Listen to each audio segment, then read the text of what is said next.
Shivam Dubey, India voice के खास programme देवभूमि समाचार में आप सबका स्वागत है। रुक करेंगे खबरों की ओर। आपको बता दें कि खबर लक्सर से है, जहां सीएम धामी ने लाभार्थी सम्मान सम्मेलन में बतौर मुख्य अतिथि शिरकत की। जहां सीएम धामी ने केंद्र और राज्य सरकार द्वारा संचालित विभिन्न योजनाओं के लाभार्थियों से संवाद किया। आपको बता दें कि सीएम धामी ने प्रधानमंत्री आवास योजना, प्रधानमंत्री विश्वकर्मा योजना, उज्ज्वला योजना समेत कई योजनाओं के लाभार्थियों को सम्मानित भी किया। साथ ही सीएम ने करोड़ों रुपए की योजनाओं का लोकार्पण और शिलान्यास भी किया।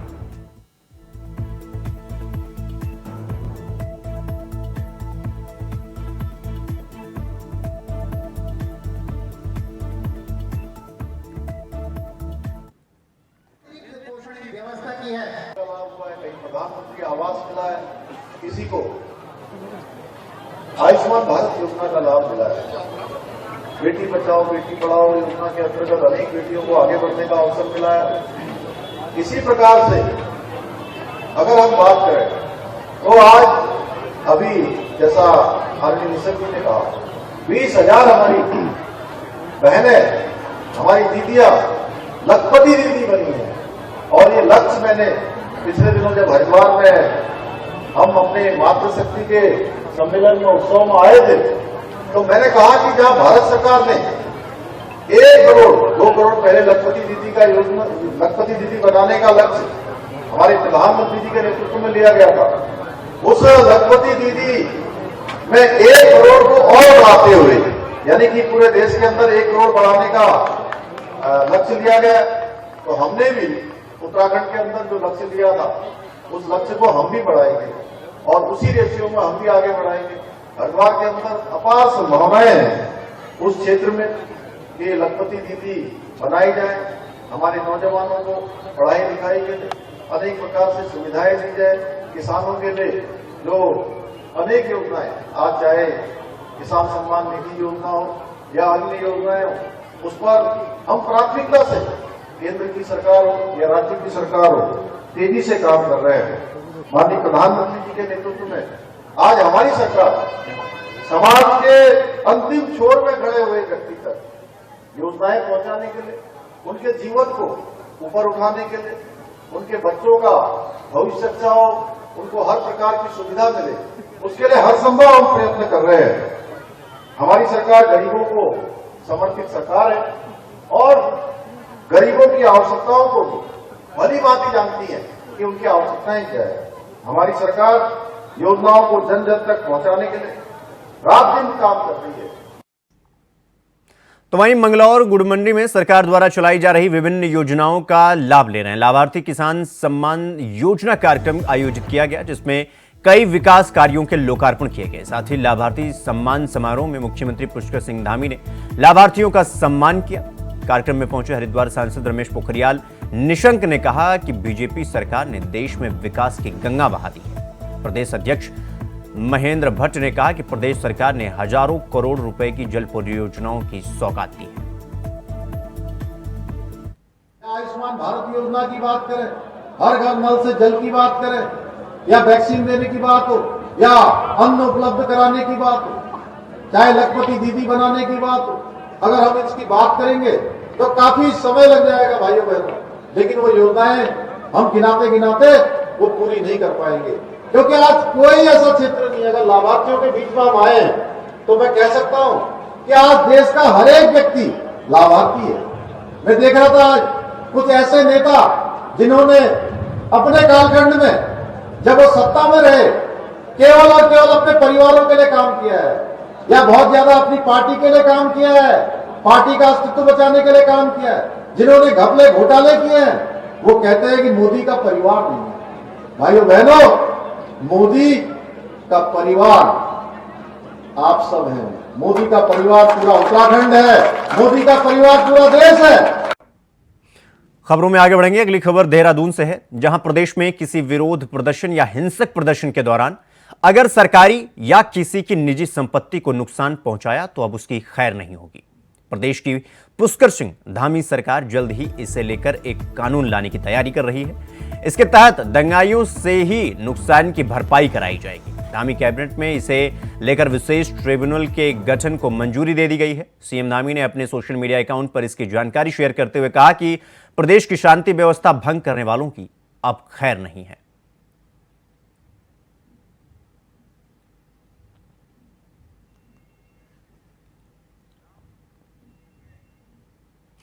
खबर देहरादून से है, जहां मुख्यमंत्री पुष्कर सिंह धामी की अध्यक्षता में हुई कैबिनेट बैठक में मंत्रिमंडल ने 8 प्रस्ताव पर मुहर लगाई है, जिसकी जानकारी मुख्य सचिव राधा रतूड़ी ने दी है।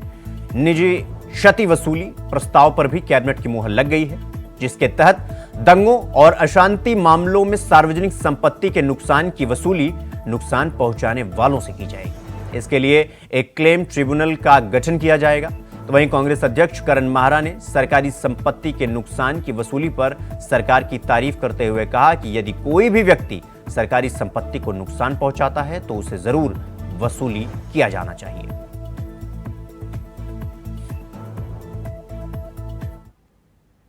देखिए, ये इस चीज़ पे मेरा अपना मत ये है कि सरकारी संपत्ति को कोई जाति धर्म, किसी भी जाति धर्म का व्यक्ति अगर नुकसान पहुंचाता है तो उससे वसूली होनी चाहिए।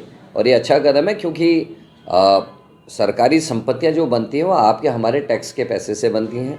जो लोग मेहनत करते हैं और मेहनत करने के बाद अपनी कमाई का एक हिस्सा सरकार को टैक्स के रूप में देते हैं, उसी से परिसंपत्तियों का निर्माण होता है। अगर उनको कोई भी तोड़ता है, कोई भी उस परिसंपत्ति को नुकसान पहुंचाता है, निश्चित ही उससे वसूली होनी चाहिए। उत्तराखंड राज्य को बने 23 साल हो चुके हैं, लेकिन स्थायी राजधानी का सवाल जस का तस बना हुआ है। सत्ता में बैठे राजनीतिक दलों ने लोगों की भावनाओं को हवा देकर इस मुद्दे पर राजनीति तो जमकर कर ली, लेकिन समाधान करने के बजाय इसे हर बार आगामी सालों या चुनाव तक के लिए टाल दिया जाता है। राज्य आंदोलन से उपजी जन भावनाओं ने गैरसैंण को अस्थायी राजधानी के रूप में देखा, लेकिन कभी भी किसी फैसले तक नहीं पहुंच पाए। और आज भी अस्थायी राजधानी और स्थायी राजधानी को लेकर हमेशा चर्चा होती है। अस्थायी राजधानी ग्रीष्मकालीन गैरसैंण में बने, किसी कोई आपत्ति नहीं है। वहाँ पर सुविधाएं और होनी चाहिए, अभी वहाँ पर सुविधाओं की बहुत कमी है। सरकार ने कुल 20 करोड़ के बजट का प्राविधान किया है। अच्छा होता कि 20 करोड़ की अगर वहाँ प्राविधान किया है तो देहरादून के अंदर स्थायी राजधानी का भी बजट के अंदर प्राविधान करते। जमीन देखी जाती है, पिछली सरकारें भी कहती रही हमने जमीन देख ली है, ये सरकार ने भी कहा कि हमने जमीन देख ली है, पर विल पावर नहीं है सरकारों के अंदर। बनाए ना, कहाँ जाएगा इतना बड़ा स्ट्रक्चर। आज 4 जिलों में 60 से लेकर 70% आबादी, 65% आबादी 4 जिलों की है, और ज़्यादातर लोग देहरादून के अंदर चाहते हैं। मेरा भी यही विचार है कि देहरादून के अंदर स्थायी राजधानी अब बन जानी चाहिए। कितने समय तक ये छोटी सी विधानसभा के अंदर विधानसभा चलेगी? एक तरफ एक इनके विधायक बोल रहे हैं कि साहब स्थायी राजधानी देहरादून हो, और इनके प्रदेश अध्यक्ष कुछ लोगों को साथ लेके, या यह मैं कहूँ कि अपने कुछ पार्टी के कार्यकर्ताओं को साथ लेके वहाँ किस प्रकार का उन्होंने अपना कार्यक्रम किया, तो आप इससे अंदाज लगा सकते हैं। इनके कुछ विधायक लिख के दे रहे हैं कि साहब ये सत्र देहरादून में होना चाहिए। इनका एक विधायक बहुत वरिष्ठ साथी है, मैं तो ये कहता हूँ कि मंत्री रहे हैं हमारे, और उस प्रकार से वो इस देहरादून पे कह रहे हैं कि राजधानी बननी चाहिए। तो मैंने कहा ना, पहले आपस में तय कर लें। ये सरकार तो निश्चित रूप से जैसा ये इस तरह का व्यवहार कर रहे हैं, तो मैं ये कह सकता हूं कि इनकी मंशा बिल्कुल स्पष्ट है कि ये कंफ्यूजिंग पार्टी के रूप में आज सामने आ रहे हैं। और जितने भी बात ये लोग करते हैं, मैं समझता हूं इनके अंदर इतना अंतर्द्वंद्व है, इतना इनके अंदर आपसी मतभेद है। अगली खबर देहरादून से है, जहां आगामी लोकसभा चुनाव की तैयारी में जुटी कांग्रेस अब पूरी तरीके से मैदान में उतर चुकी है। तो वहीं लगातार 2 लोकसभा चुनाव से सूखा झेल रही कांग्रेस के सामने आगामी आम चुनाव में अपने मत प्रतिशत को बढ़ाने को लेकर एक बड़ी चुनौती भी है। वहीं कांग्रेस प्रदेश अध्यक्ष करण माहरा ने कहा कि बीजेपी के काम से इस बार पूरी जनता नाराज है।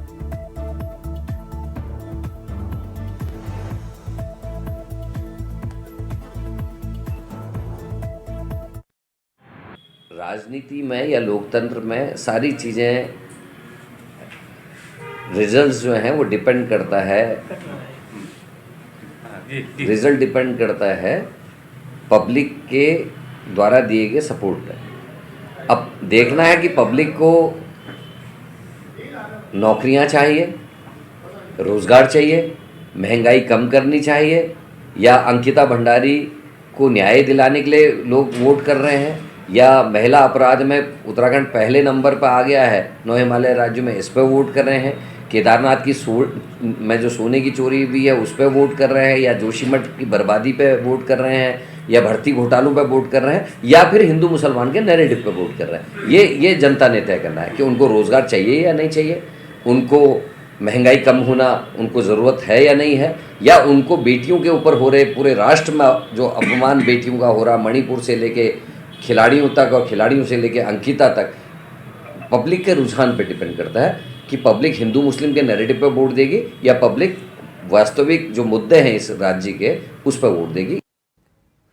अगली खबर देहरादून से है, जहां लोकसभा चुनाव को लेकर भारतीय जनता पार्टी हाईकमान ने उत्तराखंड की 5 में से 3 लोकसभा सीटों पर प्रत्याशियों के नामों का ऐलान कर दिया है। बीजेपी के टिकट घोषित होने पर कैबिनेट मंत्री प्रेमचंद अग्रवाल ने कहा कि प्रदेश की जिन 3 सीटों पर टिकट घोषित हुए हैं वो सभी प्रत्याशी अनुभवी हैं, पूर्व में भी सांसद रह चुके हैं। कैबिनेट मंत्री ने कहा कि विपक्षी दलों को जहां प्रत्याशी नहीं मिल रहे हैं, वहीं बीजेपी लगातार जनता के भरोसों पर खरा उतरने का काम कर रही है। इस प्रकार से कांग्रेस और कांग्रेस के बड़े नेता पूरी तरह से आज टिकट लेने के लिए नकार रहे हैं कि हम नहीं लड़ेंगे, और दूसरी तरफ हम लोग लगातार इस प्रकार से अभी 3 टिकट 5 में से घोषित किए हैं। और आप जानते हैं तीनों वो हमारे नेता हैं जिन्होंने पिछले अपने इन कार्यकालों में अपने क्षेत्र के विकास के लिए और पूरे क्षेत्र के लोगों के लिए काम किया। खबर देहरादून से है, जहां लोकसभा सामान्य निर्वाचन 2024 में मतदान प्रतिशत बढ़ाने और अधिक से अधिक मतदाताओं की निर्वाचन में भागीदारी निश्चित किए जाने के संबंध में जिला निर्वाचन अधिकारी सोनिका ने ऋषिपर्णा सभागार में प्रेस कॉन्फ्रेंस आयोजित की। निर्वाचन अधिकारी ने कहा कि जिले में 10 विधानसभा है और 10 विधानसभा के हिसाब से हमारे पास 1880 मतदान स्थल है। साथ ही साथ हमारे पास वोटरों की लिस्ट भी आ चुकी है। जैसे मैंने बताया कि जो नए वोटर्स हैं हमारे 18 से 19 साल के हैं, जो अभी नई इंक्लूड हुए हैं वोटर लिस्ट में, उनके लिए हम लोग स्पेशली अभियान चला रहे हैं, कॉलेजेस में जा रहे हैं, स्कूल में जा रहे हैं, उनसे शपथ दिलवा रहे हैं। इसके अलावा जो हमारे मेनली हमारा जो अर्बन एरिया है उसमें हमारी परसेंटेज कम रहती है कंपैरेटिवली, तो हम लोग डोर टू डोर जा रहे हैं और लोगों को बता रहे हैं कि इस बार आप कृपया अपने मतदान का प्रयोग ज़रूर करें, और इस जो पूरी जो हमारा अभियान है उसमें हमारे साथ खड़े रहें। इसके अलावा हम लोग जो PWD वोटर्स हैं हमारे, जो 80+ वोटर्स हैं, इनमें से कुछ लोग आ भी नहीं पाते हैं पोलिंग स्टेशंस में, तो हम लोगों की जो प्रक्रिया है इलेक्शन कमीशन के द्वारा जो बताया गया वो चल रही है। और अगर हमें उनके घर अगर जाना होगा, अगर वो ये कहते हैं कि हमारे घर आके हमें वोट दिलवाना है, तो उसकी भी एक पूरी प्रोसीजर है जिसको हम जो गाइडलाइंस है उनके अनुसार फॉलो करेंगे। अगली खबर काला ढूंगी से है, जहां ब्लॉक कोटाबाग के सूरजपुर चकलुआ गांव में बने एथेनॉल प्लांट के मनकों की जांच को लेकर धरने पर बैठे ग्रामीण को कांग्रेस नेता प्रतिपक्ष यशपाल आर्य ने अपना समर्थन दिया। आपको बता दें कि गांव बचाओ संघर्ष समिति के बैनर तले सूरजपुर गांव में लगने वाले एथेनॉल प्लांट के मानकों की जांच को लेकर ग्रामीण दीनदयाल पार्क में लगातार 18 दिन से धरना प्रदर्शन कर रहे हैं।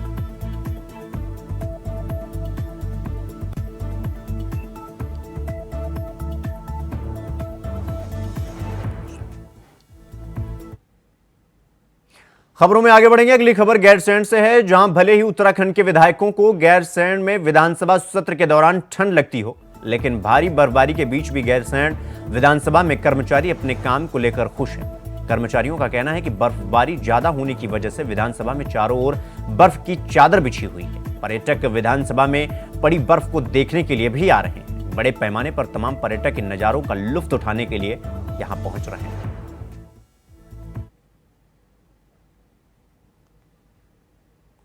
तो ये 3 तस्वीरें आप देख सकते हैं, पहली गैरसैंण, दूसरी तस्वीर पिथौरागढ़ और तीसरी तस्वीर जो आप देख रहे हैं ये कर्णप्रयाग से है। तो आप देख सकते हैं कि किस तरीके से ये तीनों बर्फ से ढके हुए हैं, गैरसैंण, पिथौरागढ़ और कर्णप्रयाग, ये 3 तस्वीरें देख रहे हैं।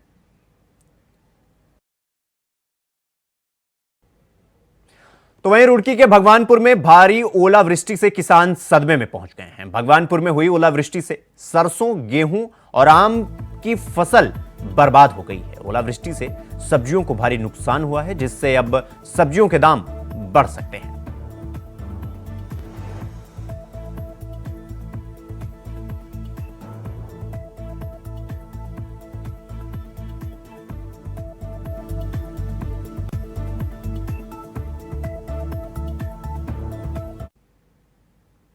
अगली खबर हरिद्वार से है, जहां बारिश का कहर देखने को मिला है। सड़कें नदियां बन गई हैं। विष्णु घाट के पास के बाजार का वीडियो ये सामने आया है। वीडियो में व्यापारियों का सामान बहता हुआ दिखाई दे रहा है। बारिश में व्यापारियों का हजारों रुपए के सामानों का नुकसान हुआ है।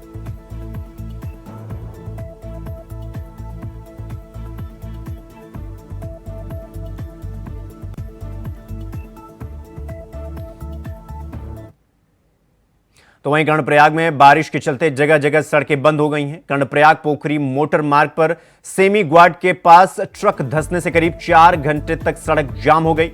वहीं जगह जगह सड़क में पत्थर गिरने से राहगीरों को दिक्कतों का सामना करना पड़ रहा है।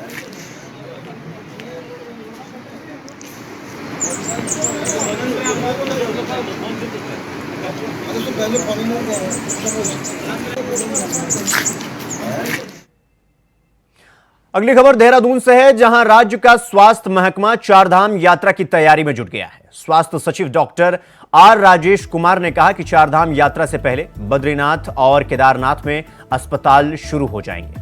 उन्होंने कहा कि इन अस्पतालों के लिए उपकरण खरीदने के लिए मुख्यमंत्री पुष्कर सिंह धामी की अध्यक्षता में हुई कैबिनेट की बैठक में मंजूरी मिल चुकी है। इसके अलावा चारधाम यात्रा मार्ग पर अनुभवी और उच्च हिमालय में काम करने के लिए प्रशिक्षित मेडिकल टीम को तैनात किया जा रहा है, ताकि तीर्थयात्रियों को तुरंत स्वास्थ्य सेवाएं मिल सके। उन्होंने तीर्थयात्रियों से अपील भी की कि वो चारधाम यात्रा से पहले अपने स्वास्थ्य का परीक्षण अवश्य करा लें।